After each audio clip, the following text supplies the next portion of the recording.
ऐसे आपको ढूंढने हैं।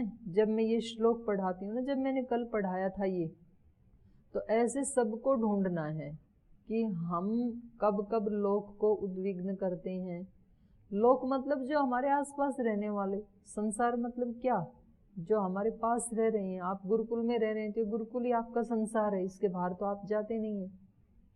तो हमारे से गुरुकुल वाले कब कब परेशान होते हैं, हम भी परेशान करते हैं। हमारा ध्यान लेकिन हमेशा कहाँ रहता है, दूसरे मुझे परेशान ना करें, इस पे रहता है हमारा ध्यान कि ये मेरे को इस बात में तंग करते हैं, इनका ये आचरण मुझे अच्छा नहीं लगता, इनका ये स्वभाव अच्छा नहीं लगता, इनकी ये वाणी अच्छी नहीं लगती। एक तो वहाँ हम उद्विग्न होते हैं। अब वास्तव में पता नहीं कि वो वास्तव में ही बुरा कर रहा है या मेरे अनुसार मुझे बुरा लग रहा है। तो ये सोचने का, चिंतन करने का विषय है। जैसे सुबह सुबह उठाने वाले आते हैं तो उनकी तो ड्यूटी लगाई है, वो स्वयं आपसे पहले उठते हैं, उसके बाद आपको उठाते हैं। लेकिन हमें क्या लगता है कि आ जाते हैं सुबह सुबह उठाने के लिए, तो वास्तव में वो उसका बुरा है नहीं, हमें हमारे स्वभाव के अनुसार वो बुरा लग रहा है। तो ऐसे हमें अपने जीवन में ना ये होमवर्क दे रही हूँ फिर अब आपको, आप स्वयं एक पेपर के ऊपर लिखना, ऐसे चिंतन किया करो इन श्लोकों का। और खास करके इस समय में जब आप खाली हैं तो रोजाना किसी एक मंत्र के ऊपर, किसी एक श्लोक के ऊपर विशेष चिंतन मनन करना चाहिए। जब अभी प्रवास पे जा रहे हैं तो जो आप प्रवास पे सेवा करके आएंगे दिन भर, और वहाँ जो जो लोग मिले, उनसे जो जो परेशानी हुई हमें, उन सबको पेपर में लिखना चाहिए। और जो खुशी मिली उसको भी लिखना चाहिए कि कहाँ मुझे हर्ष हुआ, कहाँ मुझे अमर्ष हुआ, कहाँ मुझे भय लगा, कब कब चित्त में उद्विग्नता आई। उद्विग्नता मतलब प्रशांत वाहिता कहाँ कहाँ टूटी, वही उद्विग्नता है। तो कभी बहुत सारी तो ऐसी चीजें हैं जिनसे दूसरे लोगों को परेशानी है, मैं भी दूसरों को कष्ट देता हूँ, और बहुत सारी ऐसी चीजें हैं जो दूसरों से मुझे कष्ट देती हैं। दोनों का हमें खुद अपने जीवन में देखना पड़ेगा कि लोग कब कब परेशान होते हैं मेरे से, और उसका क्या इलाज हो सकता है, और मैं कब कब परेशान होता हूँ दूसरों से, उसका क्या इलाज हो सकता है। तो ये कह रहे हैं कि ये तो ना तो लोगों से, दूसरों से परेशान होता है, और ना दूसरे इससे परेशान होते हैं। तो ये कौन सा विज्ञान है, ऐसी कौन सा जीने का ढंग है कि जिससे ना तो दूसरे हमसे परेशान हो और ना हम दूसरों से परेशान हो। वो कैसे मिले वो स्थिति, वो स्थिति मिलती है भक्त बनने से। तो भक्त का मतलब क्या है, तो ये ऊपर सारे इनमें ना वो ही बता रहे हैं। और उसको यदि एक लाइन में या एक शब्द में कहें तो वो है कर्म फल का त्याग।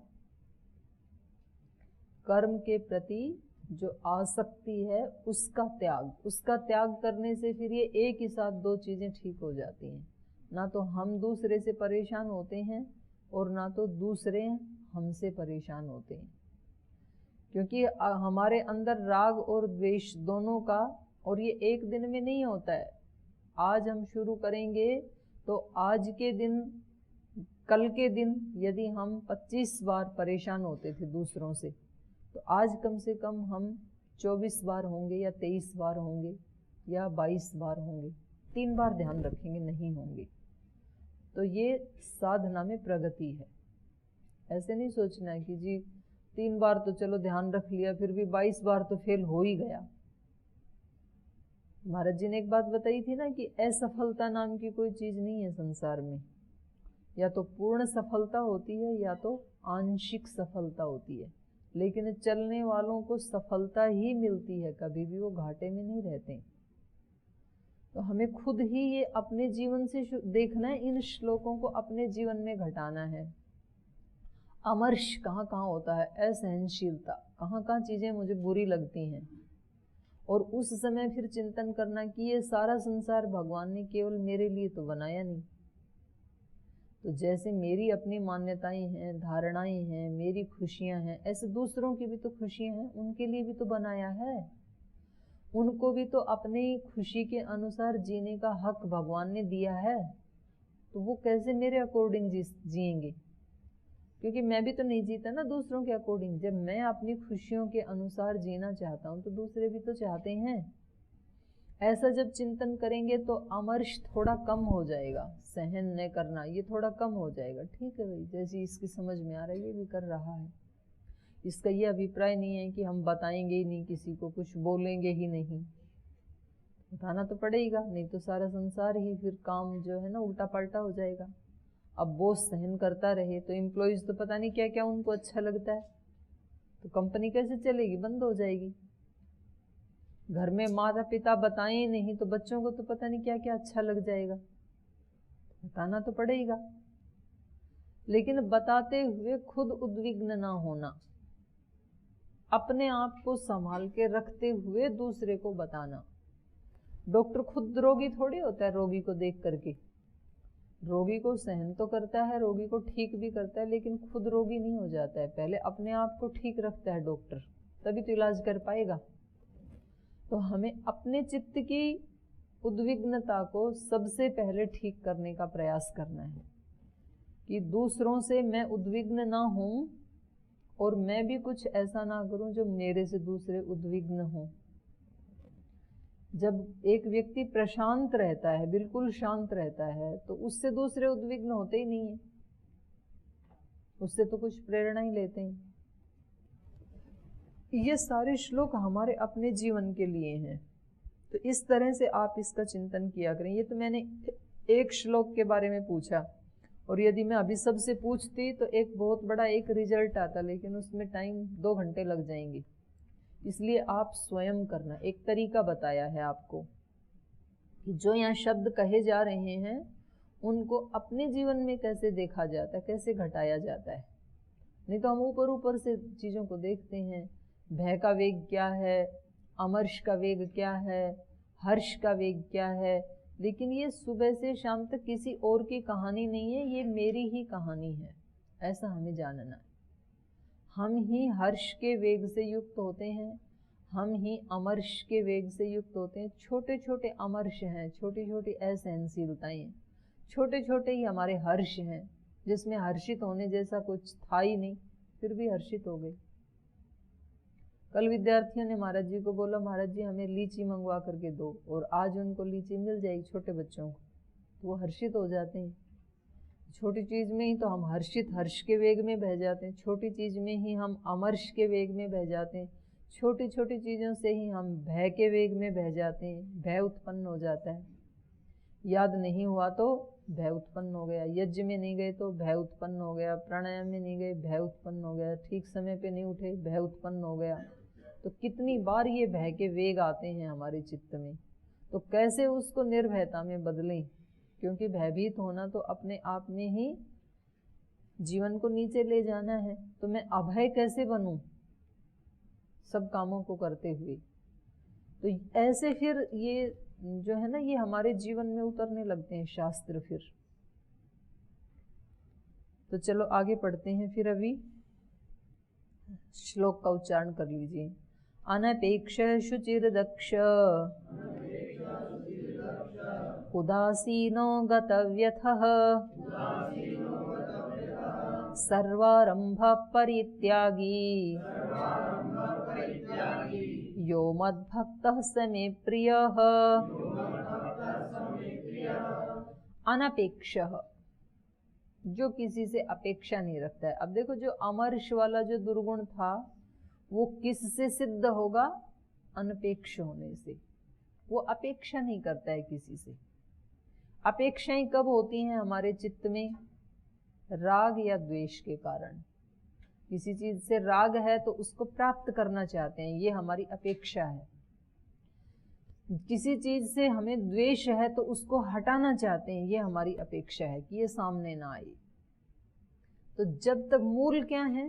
राग और द्वेष, और उसको अपने चित्त में ढूंढना पड़ेगा, कहाँ है ये, कहाँ अस्तित्व है इनका, और ये कैसे अभिव्यक्त होते हैं। तो ध्यान में और करना ही क्या है, यही तो ढूंढना होता है, और उसको ढूंढ करके उसके सूरज के सामने करना होता है। कोई चीज जब सड़ जाती है, गंदी हो जाती है, तो क्या करते हैं? उठा करके सूर्य के सामने डाल देते हैं, वो अपने आप पवित्र कर देता है। तो ऐसे अपने राग द्वेष आदि को ढूंढ करके कहाँ है ये, कब कब आते हैं, और तब हमें दिखेगा कि ये यहाँ यहाँ है, इस समय में आते हैं मेरे जीवन में।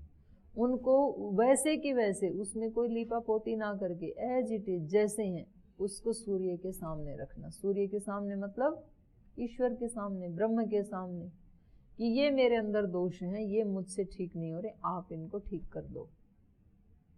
और फिर थोड़ी सी तसल्ली रखो, धैर्य रखो, वो ठीक कर रहे हैं उसकी वेट तो करो, उसको देखो। हम बोल तो देते हैं ठीक करो, अगला ठीक करे उससे पहले हम निकल जाते हैं आगे, कहीं और पहुंच जाते हैं। हम प्रार्थना तो की, लेकिन उस प्रार्थना का उत्तर क्या मिला उसको सुनने का भी हमारे पास टाइम नहीं है, धैर्य नहीं है। एक बार प्रार्थना करके आगे बढ़ जाते हैं, कहीं और पहुंच जाते हैं। तो जब हमने देखा कि कहाँ कहाँ मेरे चित्त में हर्ष का वेग होता है, कब अमर्ष होता है, कब भय उत्पन्न होता है, उसको उसके सामने रखना, तो फिर क्या होगा, फिर ये अनपेक्ष हो जाएगा। जब राग द्वेष आदि नहीं रहेंगे ना चित्त में, तो अब किसी से कोई अपेक्षा नहीं है। कोई बहुत हमारे अनुकूल व्यक्ति सामने आ गया या परिस्थिति सामने आ गई तो भी ठीक है, कोई वो उसको प्रभावित नहीं करेगी, वो उसके साथ बह नहीं जाएगा। और कोई प्रतिकूल आ गई तो भी वो घबराएगा नहीं। तो महर्षि दयानंद ने भी तो यही बताया ना, भक्ति का फल क्या है। पर्वत जैसा संकट आने पर भी ये व्यक्ति विचलित नहीं होता है। संकट तो आएगा, संकट उसको कष्ट से युक्त भी करेगा, लेकिन उस संकट और कष्ट को वो कैसे स्वीकार कर लेगा, विचलित हुए बिना, स्थिर खड़े रह करके। एक व्यक्ति को बुखार आता है, पूरे घर को सर पे उठा लेता है, इतना ज्यादा चिल्लाता है, हा हू करता है ना। और दूसरे व्यक्ति को बुखार आता है, शांति से लेटा रहता है, गोली दवाई लेकर के 2 दिन के बाद ठीक हो जाता है। तो दोनों के बुखार को सहन करने का जो तरीका वो अलग अलग हो गया ना। एक तो कष्ट आते ही विचलित हो गया, चिल्लाने लगा। दूसरा जो है ठीक है, इसके पीछे भी भगवान कुछ अच्छा ही करना चाहते होंगे, अंदर के दोषों को निकालना चाहते होंगे। तो ऐसे जीवन में बहुत परिस्थितियां आती हैं, तो हम कभी कभी तो उसका शोर मचाते हैं, रिएक्ट करते हैं कि ऐसे ऐसे हो रहा है। दूसरा व्यक्ति वो कोई रिएक्ट नहीं करता है, ठीक है ये आया है, ये भी चला जाएगा। तो ये अंतर है दोनों में। तो ये भक्त कैसा होता है, अनपेक्ष, शुचि ही, पवित्र होता है। ये यही शुचिता है, जहाँ राग द्वेष मोह अहंकार अविद्या आदि ना रहें, तब माना जाएगा कि वास्तव में व्यक्ति शुचिता को प्राप्त हो गया। शुचिता का मतलब ये नहीं है कि वो साफ सुथरा रहता है, कपड़े धो के रहता है, बर्तन साफ करके रहता है, कमरे को साफ रखता है, वो भी है, लेकिन केवल मात्र उतना ही नहीं है, वो एक अंश की शुचिता है बाह्य दृष्टि से। पूरी की पूरी शुचिता तो तब घटित होती है जब अंतःकरण राग द्वेष आदि दोषों से मुक्त हो जाता है, वो है पूरी शुचिता। क्योंकि एक व्यक्ति के प्रति भी जब तक द्वेष है, मन में घृणा है, नफरत है, तो समझ लो ब्रह्म के प्रति ही घृणा है, नफरत है। क्योंकि सारी जो आकृतियां हैं उनमें कौन है, ब्रह्म ही है। तो जब हम ब्रह्म के किसी एक अंश से भी जब तक घृणा कर रहे हैं, नफरत कर रहे हैं, द्वेष कर रहे हैं, तब तक वो हमें मिलेगा कैसे। वो हमारे अस्तित्व का इतना हिस्सा जो द्वेष युक्त है वो तो ब्रह्म से रहित रह ही जाएगा ना, उतने अंश में तो उसको ब्रह्म की प्राप्ति नहीं होगी। तो ऐसा सोच करके फिर ये व्यक्ति क्या करता है, अपनी शुचिता को बढ़ाता है कि नहीं, मेरे लिए ये सोचना शुभ नहीं है, जो मैं विचार कर रहा हूँ मेरे लिए ऐसा भाव रखना शुभ नहीं है, ये मेरे लिए शुभ नहीं है।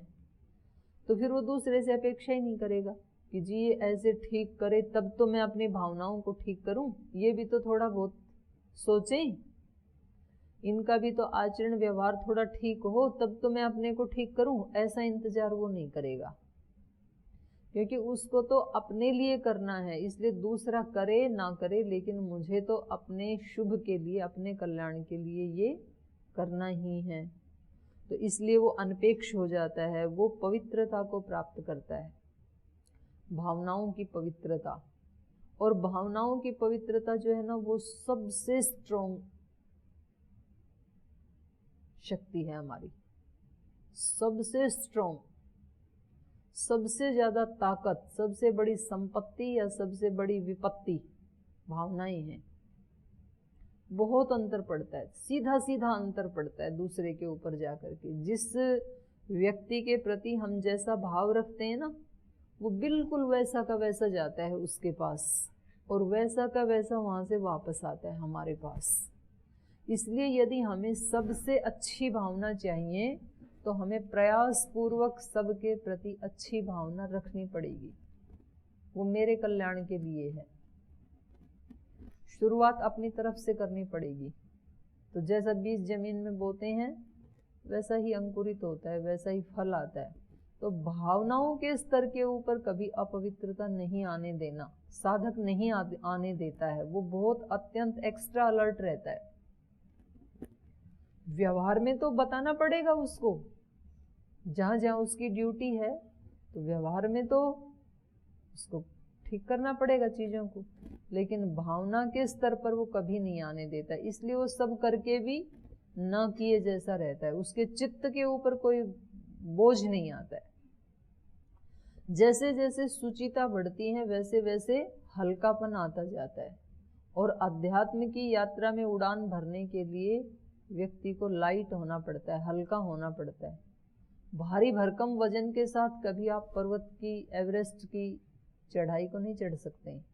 और ये तो एवरेस्ट से कई गुना ज्यादा ऊंची चढ़ाई है अध्यात्म वाली। तो इसलिए जितना भारी भरकम हमारा चित्त रहेगा, हमारी भावनाएं रहेंगी, उतना ही हमें आगे कदम बढ़ाने में दिक्कत आएगी। इसलिए अपने आप को हल्का रखना है यदि हमें, तो अपनी शुचिता को बढ़ाना है। और शुचिता में भी सबसे ज्यादा वर्क कहाँ करना है? भावनाओं के ऊपर। भावना में कहीं अपवित्रता ना आए, और कहीं आ भी जाए तो उसको देख के घबराना नहीं है फिर, और उसके साथ तादाद में नहीं करना है कि मैं तो ऐसा ही हूँ, क्या करूँ, मैं ऐसा नहीं हूँ। ये भावना आ गई है, इसको मैं भगवान के समक्ष उपस्थित कर रहा हूँ, उनके चरणों में डाल रहा हूँ, और निश्चित रूप से वो इसको ठीक कर देंगे। और फिर उसकी याद भी नहीं करना कि मैंने कल ऐसे सोचा था, क्योंकि कल ऐसे सोचा था तो आज याद करके आज फिर उसको रिपीट करके डबल मत करो। कल वाला कल गया, आज कैसी भावना रखनी है? 1 घंटे पहले जो थी वो गई, अभी कैसा रखना है, इसके ऊपर सबसे ज्यादा पुरुषार्थ करना होता है साधक को। और फिर जैसे भाव होंगे ना, वैसे फिर विचार उठने लगते हैं। 1 घंटे पहले भी किसी के प्रति यदि कोई दुर्भाव आ गया था, बुरा भाव आ गया था, तो अभी डिलीट मार दो उसको, अभी अच्छा उठा लो। फिर जैसा भाव होगा वैसा विचार होगा, फिर वैसा कर्म होगा, और वैसे शुचिता बढ़ती जाएगी। क्योंकि जब कपड़े में से वो घट जाता है ना मैल, तो जब बिना धोया कपड़ा था तो भारी भारी था, जब उसको धो के डिटर्जेंट में अच्छे से साफ कर लिया तो वो लाइट लाइट हो जाता है, हल्का हल्का हो जाता है, चित्त भी हल्का हल्का हो जाता है। बोलते हैं ना जी, मेरा तो मन भारी भारी हो रहा है आज।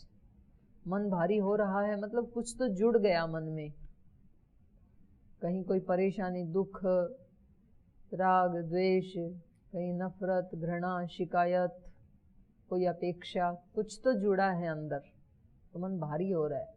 फिर बोले अब रो लिया, अब हल्का हो गया, या किसी को बता दिया, अब हल्का हो गया, अब उसको हमने बाहर निकाल दिया। तो उसको भारी नहीं होने देना है, यही शुचिता है और यही दक्षता है। दक्षता मतलब कुशलता, कार्य कुशलता, क्योंकि कार्य किए बगैर तो हम रह नहीं सकते हैं। तो कार्यों को कैसे करें कि वो हमारी पवित्रता को बढ़ाएं। नहीं तो राग द्वेष झगड़े बखेड़े बढ़ा देते हैं कर्म, तो उल्टा फिर बोझ और बढ़ जाता है। आए तो थे सेवा करने के लिए संगठन में, अभी जा तो रहे हो वहाँ संगठन में सेवा देने के लिए, और वहाँ पर पता नहीं कैसी कैसी परिस्थितियाँ आई, जो जो आपने काम किए, सेवा की, वो सेवा नहीं उल्टा वजन लेकर के यहाँ वापस आई, तो फिर सेवा कहाँ हुई? तो फिर तो घाटे का काम हो गया। सेवा करने जा रहे हैं तो हल्के होके आना, फिर तब तो लाभ है जाने का। तो इसलिए यहाँ पर कहा कार्य करने की कुशलता, दक्ष, ये भक्त कैसा होता है? कुशल होता है, इसको पता है इन कार्यों को कैसे दिव्य बनाना है। पहले सामान्य कार्यों से उनको सात्विक कार्य में कन्वर्ट करना है और फिर सात्विक कर्म से दिव्य कर्म में उसको लेकर के जाना है। वो काम सात्विक है या दिव्य है या सामान्य है, इसका पता कैसे चलेगा? हमारे चित्त की स्थिति से पता चलेगा। सभी माताएं बहनें खाना बनाती हैं, लेकिन वो ही खाना बनाते हुए एक तो इतनी आनंदित है कि वो भजन गा रही है, खुश हो रही है कि मैं अपने पति के लिए बना रही हूँ, अपने पुत्र के लिए बना रही हूँ, अपने बच्चों के लिए बना रही हूँ। और उसी को बनाते हुए एक जो है ना वो ऐसे पटक पटक के मार रही है चकले को, बेलन को, रोटी को, कि रोज यही करना होता है। मेरे को जाना था आज, मेरे को उसमें मीटिंग में जाना था, फिर इनका रोटी तो बनानी पड़ती, इनका तो मेरे को करना ही पड़ता है। ये भी एक काम है। और एक है ठीक है हम तो हाउस वाइफ हैं, हमारा तो यही काम है रोजाना, नींद नींद में करते चले जा रहे हैं। तो तीनों में अंतर हो गया ना। रोटी तो बनी गई, तीनों ने ही बना ही दी, लेकिन तीनों में अंतर बहुत हो गया। एक ने संपत्ति जोड़ ली, एक ने विपत्ति जोड़ ली, और एक ने अवसर ही खो दिया, जागरूक ही नहीं है एक। तो अलग अलग फल हैं तीनों के। तो ये भक्त कैसा होता है? दक्ष, कुशल होता है। अपने सारे कर्मों को ये कहाँ लेके जाता है? दिव्यता के ऊपर लेके जाता है। पहले सात्विक बनाता है उन कर्मों को, और वो ही कुशल है। अभी आप काम तो सभी करके आएंगे, वहाँ घर घर में तो सभी जाएंगे, लेकिन वो घर घर में जाने वाला एक कर्म होते हुए भी उसके फल सबके लिए अलग अलग होंगे। कितनी दक्षता से उस काम को हमने कुशलता से किया, उसके ऊपर डिपेंड करता है। अनपेक्ष, शुचिर दक्ष, उदासीन। उदासीन वही होगा जिसके अंदर राग द्वेष नहीं है, जिसके अंदर कोई अपेक्षा नहीं है। तो इसलिए वो कहते हैं कि यूं भी वाह वाह है, यूं भी वाह वाह है, राजी हैं हम उसी में जिसमें तेरी रजा है। ये है उदासीनता। ना कोई उल्हाना, ना कोई अर्जी, कर लो करा लो भगवान जो तुम्हारी मर्जी। तो कोई उल्हाना नहीं है, ऐसा क्यों? कोई अर्जी भी नहीं है, ऐसा कर दो ना। ये उदासीनता की स्थिति है। तो एक तो पूरा अखाड़ा ही है ना, उदासीन अखाड़ा, और हमारा भी ये उसी के अंडर में चलता है। गुरुकुल वाला जो है ना उदासीन अखाड़ा के, चंद्र स्वामी उदासीन। उदासीन की स्थापना कहाँ से हुई? गुरु नानक देव जी के जो पुत्र थे चंद्र स्वामी उदासीन, वहां से चलाई। तो असली उदासीनता यही है। और कैसा होता है? गत व्यथ, व्यथा जा चुकी है जिसकी, उसको कहेंगे गत व्यथ। तो गत व्यथ कौन होता है? भक्त होता है। अनपेक्ष, शुचिर दक्ष, बहुत ही सुंदर श्लोक है ये। इसको सामने रख करके और फिर रोजाना अपना आत्मनिरीक्षण करना। अभी मेरे अंदर कितनी अपेक्षाएं बची हैं? भक्त तो अनपेक्ष होता है, मेरे अंदर कितनी अपेक्षाएं बची हैं? तो पता चलेगा बहुत अपेक्षाएं बची हैं अभी तो। गुरुजनों से अपेक्षाएं हैं, सहपाठियों से अपेक्षाएं हैं, समाज से भी अपेक्षाएं हैं, ईश्वर से भी अपेक्षाएं हैं, दैवी शक्तियों से भी अपेक्षाएं हैं कि ऐसा ऐसा हो। तो अब जाना कहाँ है? यात्रा कहाँ है मेरी? अनपेक्ष। अपने एक कागज के ऊपर एक बड़ा वो बनाओ लाइन, और ऊपर लिखा है अनपेक्ष, और यहाँ नीचे आप अपनी अपेक्षाएं लिखो। वहाँ कोई देख नहीं रहा है आपको, आपका अपना ही है हिसाब किताब सारा। तो आप यहाँ लिखते जाओ कितनी कितनी अपेक्षाएं हैं मेरी, तो पता लगेगा। ये अपेक्षाओं वाला बंडल तो बहुत भारी है, अभी तो इतने भारी बंडल को लेके मेरे को पहुँचना कहाँ है? वहाँ पहुँचना है। तो इसमें से किस किस को लेस कर सकता हूँ इन अपेक्षाओं में से, और किस किस को आज लेस कर सकता हूँ, और किस किस को 10 दिन के बाद कर सकता हूँ। कुछ तो ऐसी अपेक्षाएं हैं कि भाई ये तो रखनी पड़ेगी, कुछ ऐसी हैं इनको तो मैं आज ही हटा सकता हूँ। तो ऐसे साधक अपना हिसाब किताब रखे खुद रोजाना। अनपेक्ष, शुचि, कितनी शुचिता है? पूर्ण शुचिता तो वो है, उसका एक बिंदु बना के रखें, वो मेरा टारगेट है, पहुंचना वहां है मुझे। और अभी मेरी शुचिता कितनी है? कुछ चीजों में शुचिता है, कुछ में नहीं है। तो कौन कौन सी अशुचिता को आज हटाया जा सकता है और कौन कौन सी को थोड़ा सा पुरुषार्थ करके हटाया जा सकता है, ध्यान, उपासना, स्वाध्याय आदि के द्वारा हटाया जा सकता है। कौन कौन से कार्यों में दक्षता मुझे मिल गई है, जिनको मैंने सात्विक कर्म बना लिया है, जिनको मैंने दिव्य कर्म बना लिया है। कौन कौन से ऐसे हैं जहाँ मैं भूल ही जाता हूँ इन सब चीज़ों को। तो टारगेट मेरा वहाँ है। तो इस तरह से जब रोजाना अपना आत्मनिरीक्षण करते हैं तो फिर इन श्लोकों का अर्थ हमारे अंतःकरण में अभिव्यक्त होने लगता है, प्रकट होने लगता है। किस चेतना के लेवल से भगवान कृष्ण ने इनको बोला था वो हमें ठीक से समझ में आने लगता है।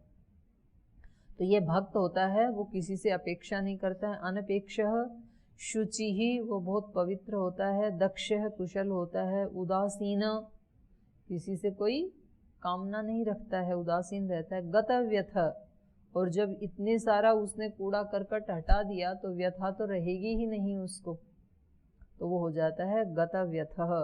सर्वारंभ परित्यागी, जो जो कार्य उसने प्रारंभ किए अपने जीवन में और उनका जो फल आना था उन फलों का वो परित्यागी, उनके प्रति वो अनपेक्ष होता है, उदासीन होता है, उसका आग्रह नहीं होता। तो सब कर्म जो जो जीवन में चल रहे हैं, कर्म तो जो जो भी जहाँ है उसको अपना कर्तव्य कर्म करना ही पड़ता है। उन सारे कर्मों को करते हुए उन सब प्रकार के कर्म के फल के प्रति जो आसक्ति थी, जो उद्योग था, उन आसक्तियों को जिसने त्याग कर दिया है, हटा दिया है। तो हर 2-4 श्लोक के बाद गीता में ये बात बार बार याद दिलाते हैं हमारे को, कर्म फल के प्रति अनासक्ति। सर्वारंभ परित्यागी यो मद भक्त, ऐसा जो मेरा भक्त है स में प्रिय, वो मुझे बहुत प्रिय लगता है। भगवान प्रेम करते हैं ऐसी आत्मा के साथ। आगे चलिए। यो न हृष्यति न द्वेष्टि, न शोचति न कांक्षति, शुभाशुभ परित्यागी, भक्तिमान् यः स मे प्रियः,